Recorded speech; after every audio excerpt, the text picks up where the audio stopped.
Is Dale Carnegie's book, How to Win Friends and Influence People, still relevant in today's day and age? Stay tuned because today we are going to discuss this book in detail and see if it still has a place in today's society. Welcome back to our channel, Richard's Family Legacy, as we document our journey to building our family legacy. I'm Jermaine Richard. And I'm Camille Richards. We are two siblings working together to establish our goals, and we're bringing it to you here every Sunday. And today, we're deep diving into the book, How to Win Friends and Influence People. Dale Carnegie. So this is a classic. It's over 85 years old. 85 years old. So written in 1937. When this book was written, our grandmother was a teenager. Yeah. Yeah, that's true. 1937. So what is this book about? It's about how to make friends and influence them, how to manipulate people. How to manipulate people. So I mean, basically, it's how to manipulate people. Okay, so we're gonna unpack that. That is one of the viewpoints of the critics of the book, for sure. So this book is specifically how to influence is the word that is there, right? I would say it's classified as a personal self-development, personal help book, self-help book. Business. It touches a lot of aspects because it goes to, personal, how to make friends, how to, work in the networking, how to be a leader, how to run a business. That's like it touches the stories in the book. That's what it reflects. Different scenarios. And what do you know about Dale Carnegie? I know a little bit about him. Just a little bit what I've read. What do you know about him? Not a whole lot. I know that it seems like he was like a lecturer. He was a business person a little bit. He had a dog, and that's about it. Oh, and his name wasn't Carnegie. Yeah, his name wasn't Carnegie before. But it was similar. Change. Yeah, it was like Carnegie or something. Carnegie, I think. Yeah, I think Carnegie. It was spelled and pronounced a little bit differently. Yeah, he changed it for recognition. I think easily recognized. Yeah, he wanted to be recognized, and I think Andrew Carnegie was someone that he looked up to and he valued highly, and he was a lecturer, like you said, in the Carnegie Hall.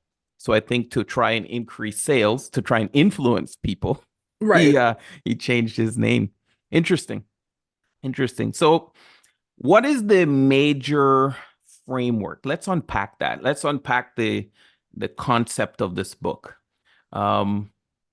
From my point of view, it's how to get what you want from someone else. So the nice way of putting that is influence. Some people don't like that word. They don't, they see it as what you said, manipulative.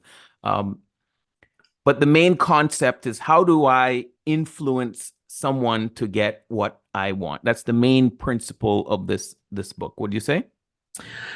Yeah, I think that is the main principle, as well as like the other, like in the first couple of chapters, like the first two chapters that he has, it really, where he's talking about like making friends and where he's talking about like just mingling with everyday people. It's like, it's almost like he's telling you how to be a decent human being. Like, that's what I get from it. Like, this is how you're supposed to be a decent human being, for those people who just never understood that, whose mother never taught them. Yeah, I agree. I read this book years ago for the first time. And I've read it at least twice.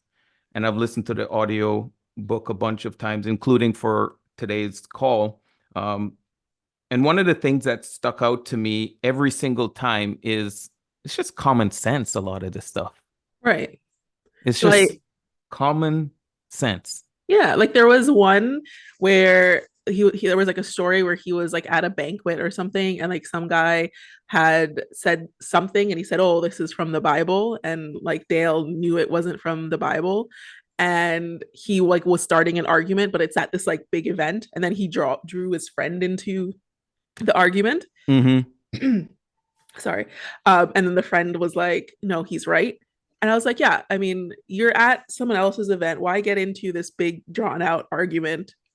And why draw someone else into it? Like, that's just human decency. Like, don't, what's the point?" Yeah, I think one of the lessons was like avoid arguments.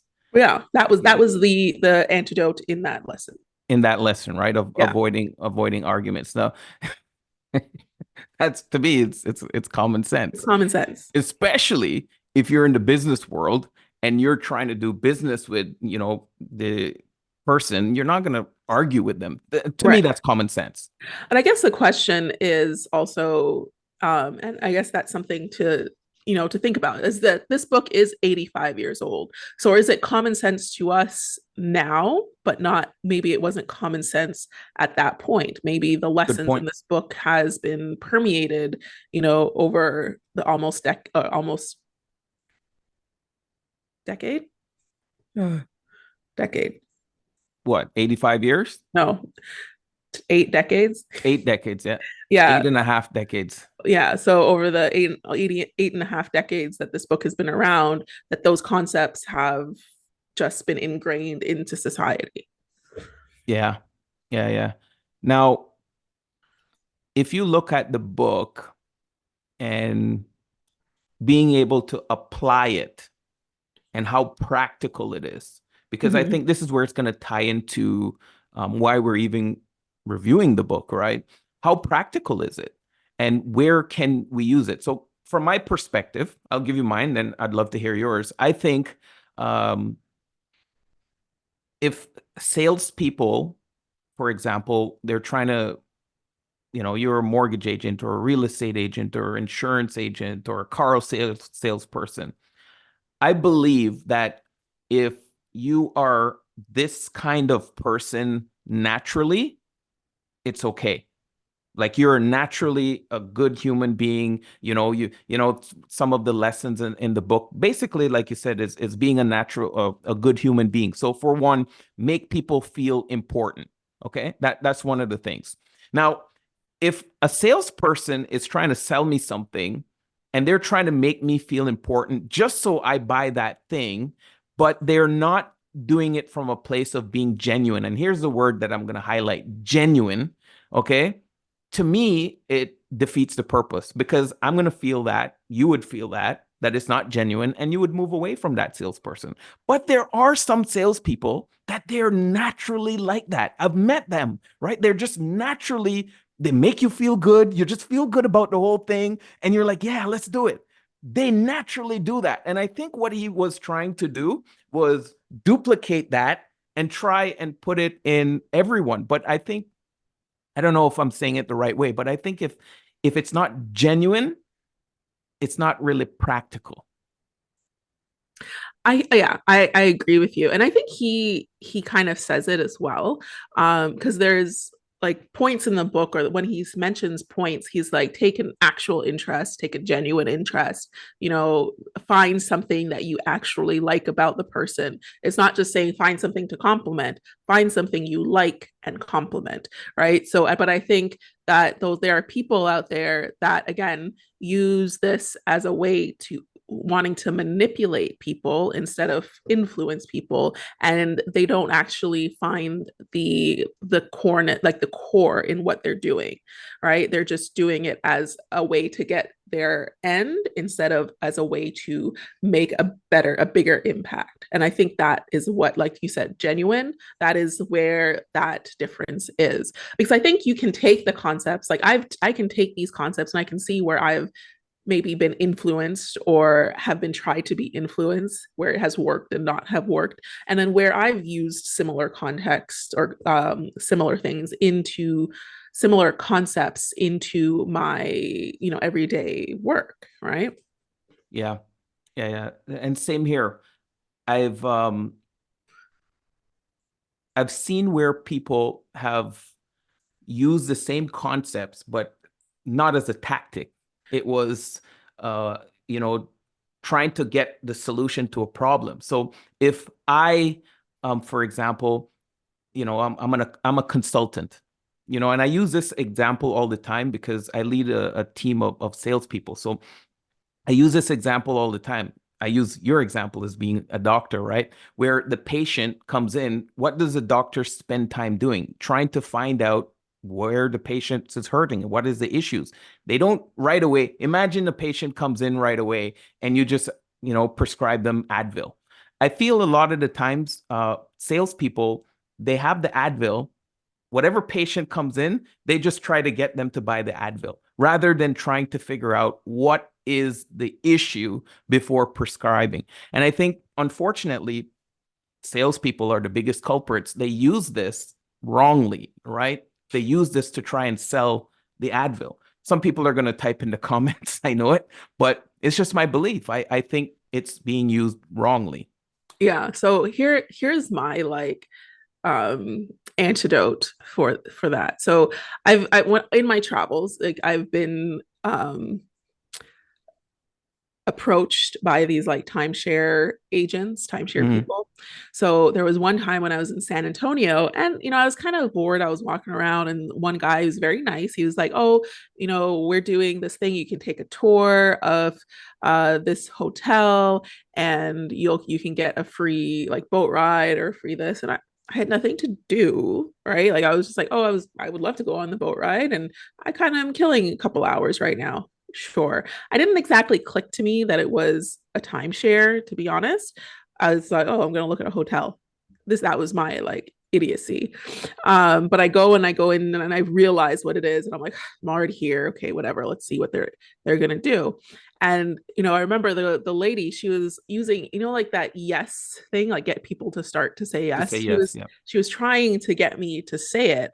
And but like in my mind, kind of already, I was like, I'm not really interested. And she wasn't doing a very good job at selling it to me. And she was like, well, you know, she asked me, like, where do you prefer to stay when you travel? Hotels or Airbnbs? And I'm like, hotels. She's like, don't you like to stay at an Airbnb? And I'm like, no. I don't. But she's like, Airbnbs are so much nicer. I'm like, that's great, but they're not for me. Right. And like it just went like you could see she was getting really, really upset that I was just not like fitting into her script. But I Yeah. was like, this is just, I'm not your target audience. She's like, and I was like, I'm here because I was told that if I come for a tour, I get this. That is why I'm here. And she's like, well, I don't know why you would do that for this. I'm like, I had nothing to do. I wanted to see a hotel. And that was like there. But to contrast that, I was on another trip and again it was like, oh, you go and you do this. They were more upfront about it, so we knew exactly what we were getting into. And they were like, okay, you go to this presentation and we're going to give you a free massage. It was with me and mom. And we go, and the guy was super nice. He showed us, you know, the rooms, and he's just like, well, what's your next trip? This is how we can help you. This is how we can do X, Y, and Z. And like, you know, he made it like towards me. He wasn't forcing me, trying to force me to say something. He Mm-hmm. asked me what I did and what I wanted. And then he's like, this is how this can help you. Right. You notice the difference. It wasn't like, you must like this. Yeah, yeah, Right. It was like, yeah. well, no, this is what you like. So let's see if we can make it work. And I left with giving him my credit card, but like out of the influence of being sold to, I asked for a refund like less than 24 hours later. I was like, no, no, no, no, I don't want to do this. But he got the sale, but You felt good.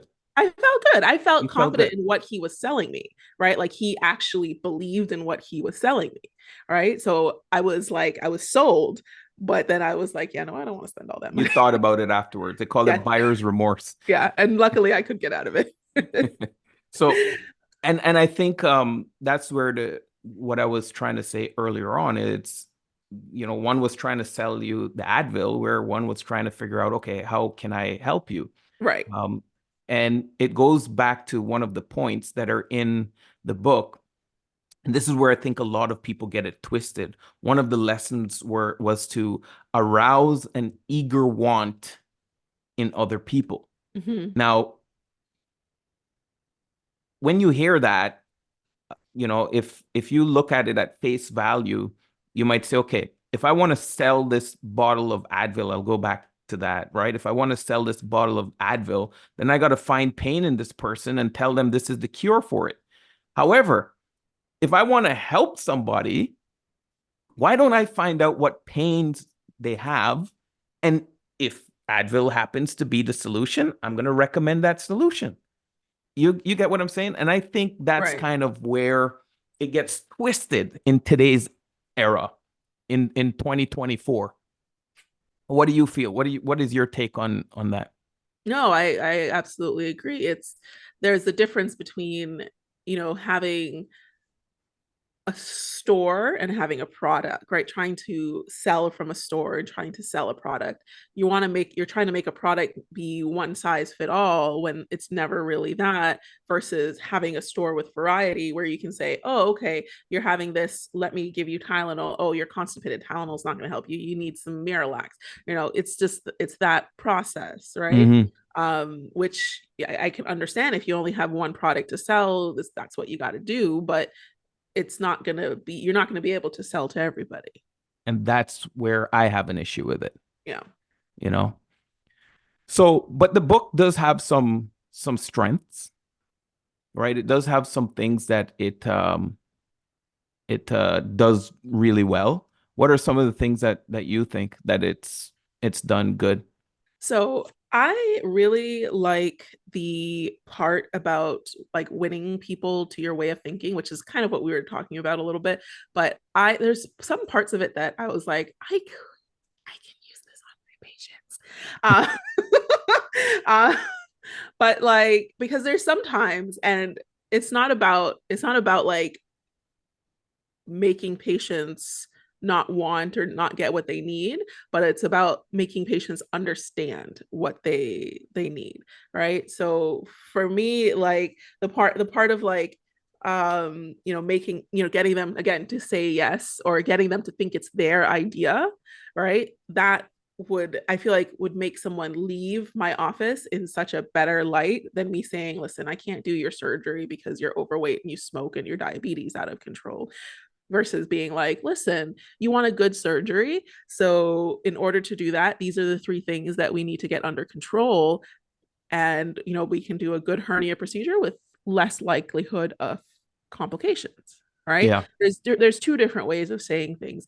And I try to say it one way, and I really don't say it the other way, but there's a way of making it feel like the patient or the person, that's what you want, It's right? they came up with the idea. Yeah, And it's and I it's do like that. it's through asking the right questions and putting Framing things, it. yeah, in a right way.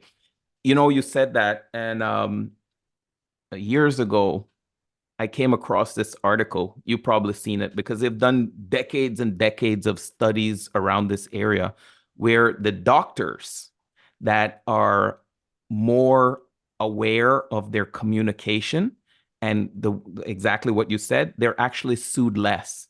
Wall Absolutely. Street Journal, they had in 2015, they had a, not Wall Street, the New York Post, they had something about that, where doctors that are able to connect to their patients better, they're actually sued less. And that was interesting. So it's interesting to hear you say that too. Yeah, no, I mean it's something that's actually told to us in medical school, and maybe this should be edited. No, but it's told to us in medical school. I mean, even just like the simple act of saying I'm sorry and admitting fault, which is has nothing to do with legal liability, right? But apologizing shows that those doctors get sued less if they admit fault and apologize, which is another point in the book. When you're wrong, you admit it You admit quickly it. and Yeah. emphatically, right? And I mean, it's just a matter of saying, realizing that you're human, and mistakes can happen. Yeah. Yeah. Yeah. I agree with that. Um, one of the things that I really liked from the book, one of the lessons, and people say it all the time, right? Listen more, talk less. People say it all the time. There's all these analogies. You have two ears and one mouth. It means you should listen twice as much as you talk, Oh all my this God. kind of stuff. But it's much more easier said than done. because Right. I think deep down we all want to be heard. And the way that they put it in the book, I really got that lesson. That was one of the lessons that really stuck out to me. So, I'm working on that one One to. other, oh, sorry, go ahead. No, no, I'm done.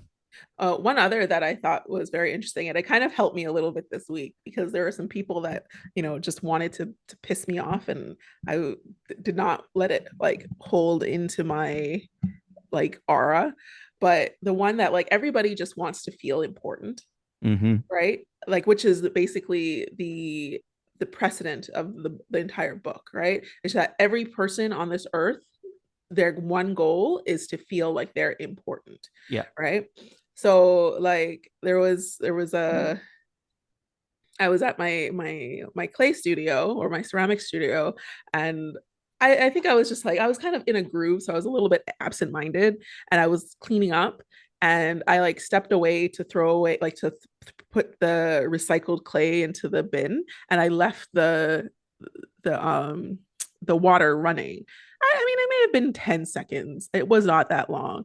But like I turn around, I clued in because I heard it turn off. And I'm like, oh shit, I left it open, left it on. Mm-hmm. Right. And so like I already knew what I did wrong, but I go back and the lady was like, well, was this you? And I'm like, yeah. She's like, you left it. I'm like, yeah, I'm sorry. She's like, oh, you're sorry now. It's fine. And she like went off on this tactic. I was like everybody just wants to feel important. And I was like, that's fine.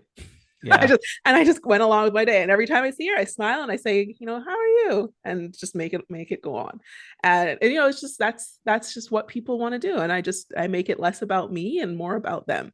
And I think that is basically the precedent of the book, right? Yeah. People want to feel important, so make it less about you and more about them.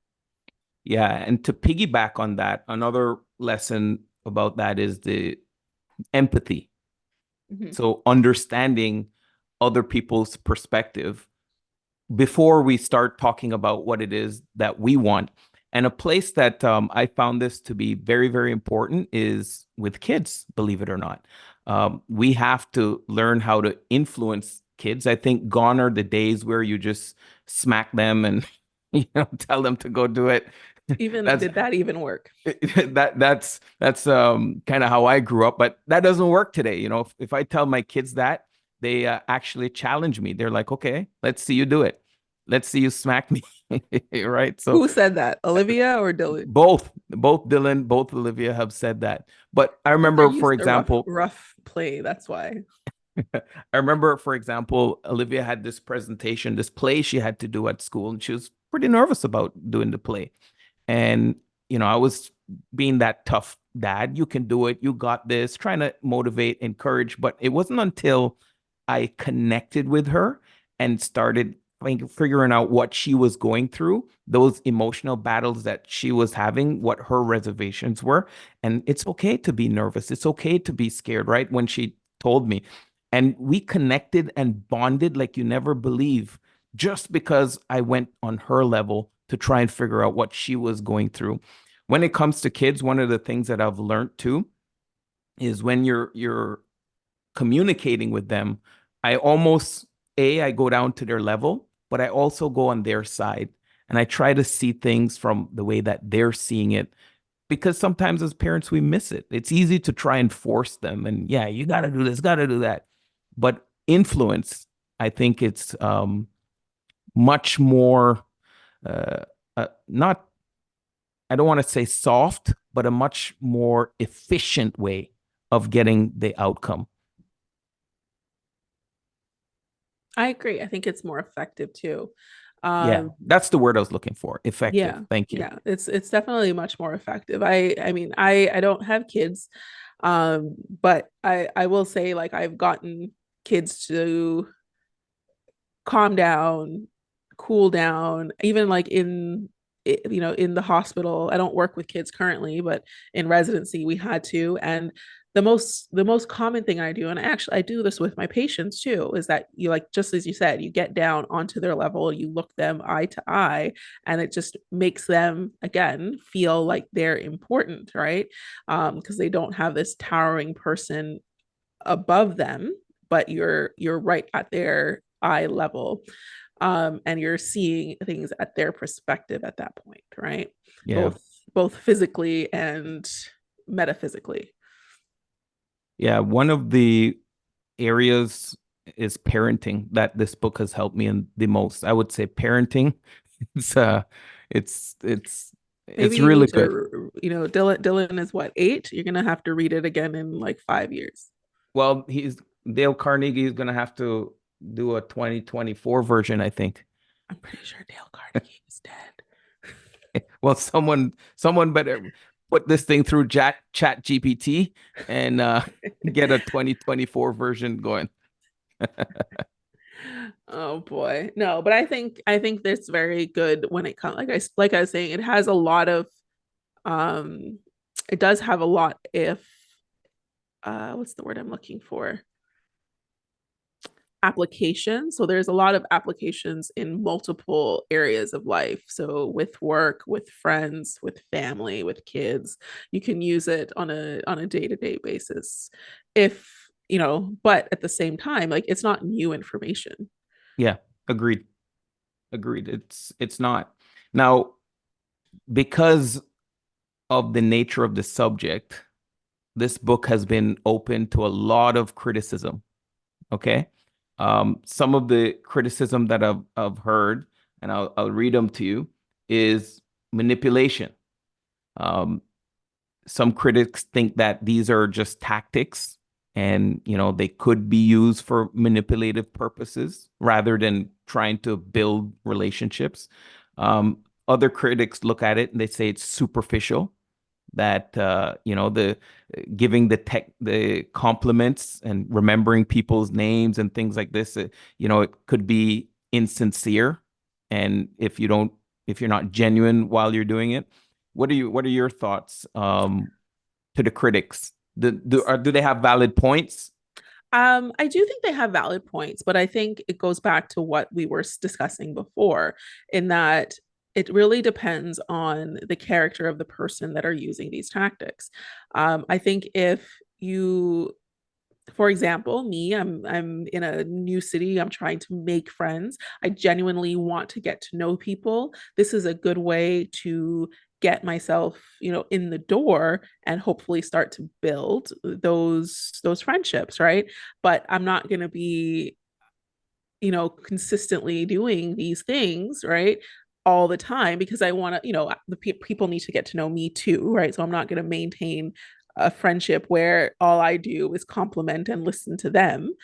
You gotta, it's gotta be a two-way street, right? So I think it's a good way for those, as they said, superficial or first meetings, but there's got to be a point past it where you're going beyond the making nice and to avoiding arguments, where it's almost like family, where you can sit and have dinner and then bust into a big argument for an hour afterwards, like our family, and then still kiss and make up at the end. Yeah, and I think to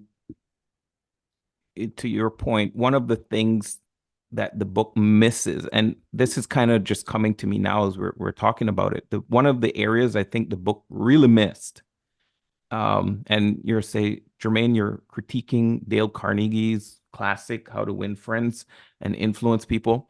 Dale, you know what you missed?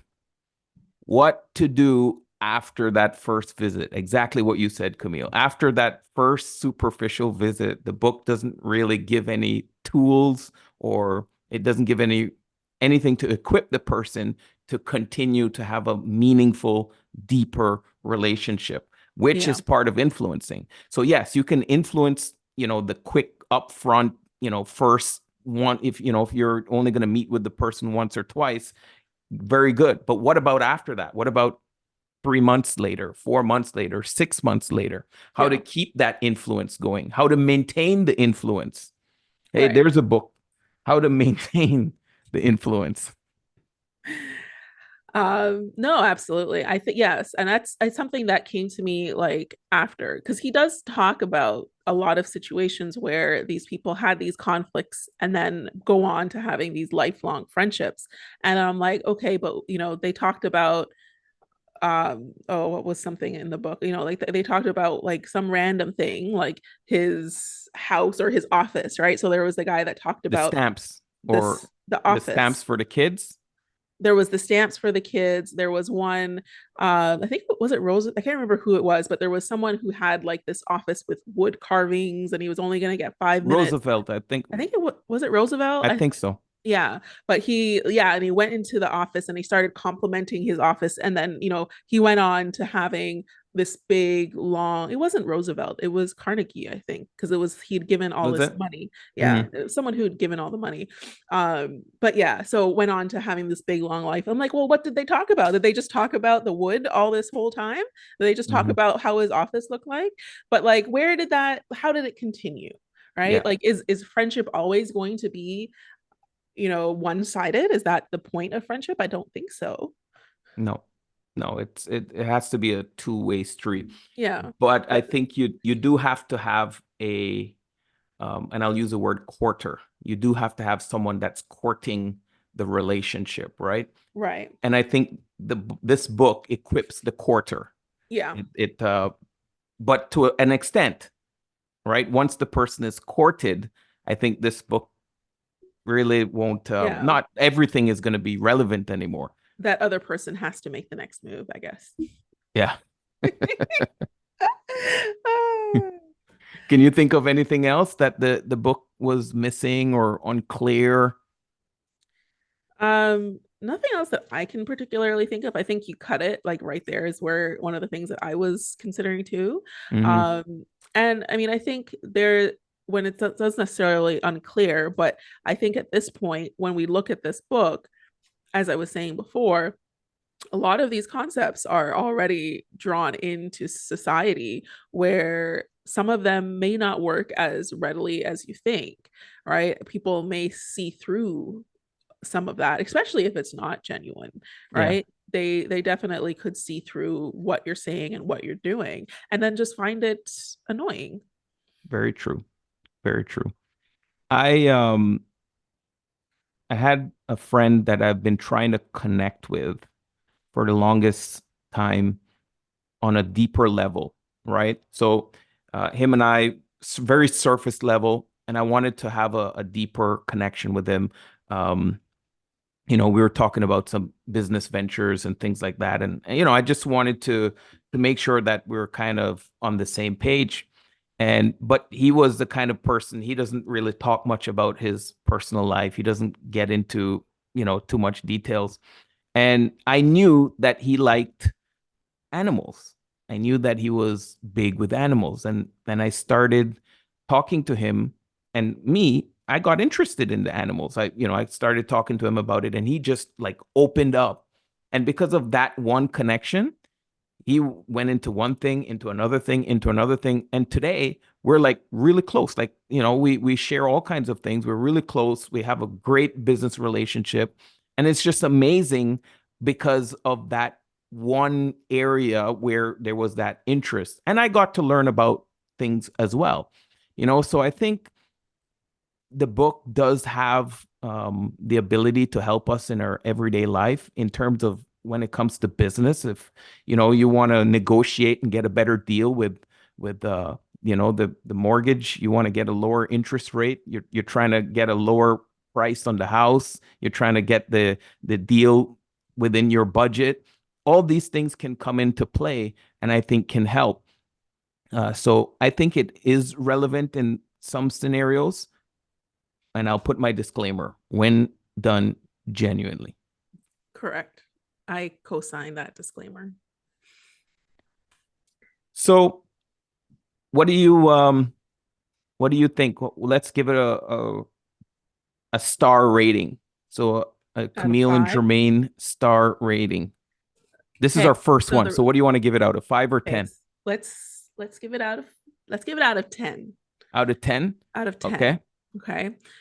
So this is the Richards Family Legacy rating on Jermaine. Hold up the book and say something.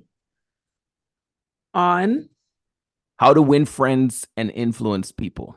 by Dale Carnegie. Camille, I think, gives it a 7 out of 10. So 7 stars out of 10. What do you give it, Jermaine? I give it a 7.5. Seven and a No, I half. change. I give it an 8. I give You it give an it an 8 out of eight. 10. So, Yeah. so I'm gonna 8 make out it of an 10. average 7.5. So Richard's Family Legacy book rating of How to Win Friends and Influence People, 7.5 combined rating. Combined rating 7.5. Agreed, agreed. So yeah, I mean, definitely check the book out, see if it can help you in any areas of your life. Like I said, it's helped me. Camille, you said it's helped you. So at the very Absolutely. least, you can be aware to know the kind of things that people that don't have the right intentions can be using, and you can arm yourself. Absolutely. Yeah, I think it's actually, I think that's very good point. It's a good book to read so you understand what people are doing to Yeah. you, right? So, okay, guys. So today we're discussing Dale Carnegie's How to Win Friends and Influence People. If you want to read the book, feel free to check out our Audible link or our Amazon link to buy the book. It is in our description down in the below. Please always like And subscribe. and we will see you next week. You have a great week. See you next week. Bye.